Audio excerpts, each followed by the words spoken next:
ఊర్లను గ్రామ పంచాయతీ, మండలాలను మండల పరిషత్, జిల్లాలను జిల్లా పరిషత్, రాష్ట్రాన్ని అసెంబ్లీ నడిపిస్తుంది.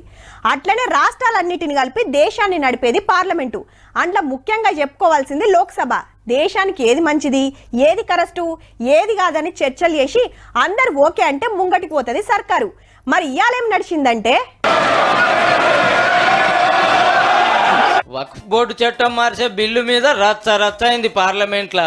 పాత రూల్స్ మంచిగా లేవు, కొత్తవి తెస్తున్నామని సెంటర్ మంత్రి కిరణ్ సార్ బిల్లు పెట్టంగానే చెల్ వక్ఫ్ బోర్డు మీద సర్కార్ పెత్తనం చేస్తట్టుందని ప్రతిపక్షాలు లొల్లికి దిగినాయి. కలెక్టర్ ఓకే అంటేనే వక్ఫ్ భూమి కింద లెక్క అవుతుంది కొత్త చట్టం ప్రకారం. ఆ బోర్డులో ముస్లిం మహిళలు, ముస్లింలు కానోళ్ళు కూడా ఉండాలని rule తెచ్చుండు మెస్తలేరు. Whether anybody can think that a non-Hindu be the part of Ayodhya Mandir? Congress, TMC, SP, DMK అన్ని పార్టీలది ఇదే మాట. మా భూములు కొట్టేస్తానికే కుట్రలు చేస్తున్నారని అసద్ భాయ్ పారార్చుకున్నాడు. By removing waqf by user, this government wants to take over dargah, masjid and waqf properties, sir. లేలే పాత చట్టాలు మంచిగా లేవు, ముస్లింలకు ఫాయిదా చేస్తానికే కొత్తవి తెస్తున్నామని సెంటర్ వాళ్ళు.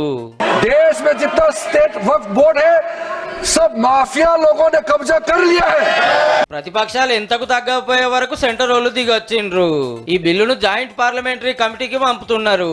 అంటే అధికార పార్టీ, ప్రతిపక్ష పార్టీలతో కమిటీ వేసి అందులో చర్చ చేస్తారన్నట్టు. వాక్ బోర్డ్ లో నాన్ ముస్లిం మెంబర్లను ఇంట్రడ్యూస్ చేయడం జరుగుతుంది. ఈ సెక్షన్ 40 తీసేస్తే వాక్ బోర్డ్ ఉన్నా లేనట్టే ముస్లింస్ లని హిందువులని మధ్యలో డివైడ్ అండ్ రూల్ చేసే ప్రయత్నం చేస్తుంది బీజేపీ పార్టీ.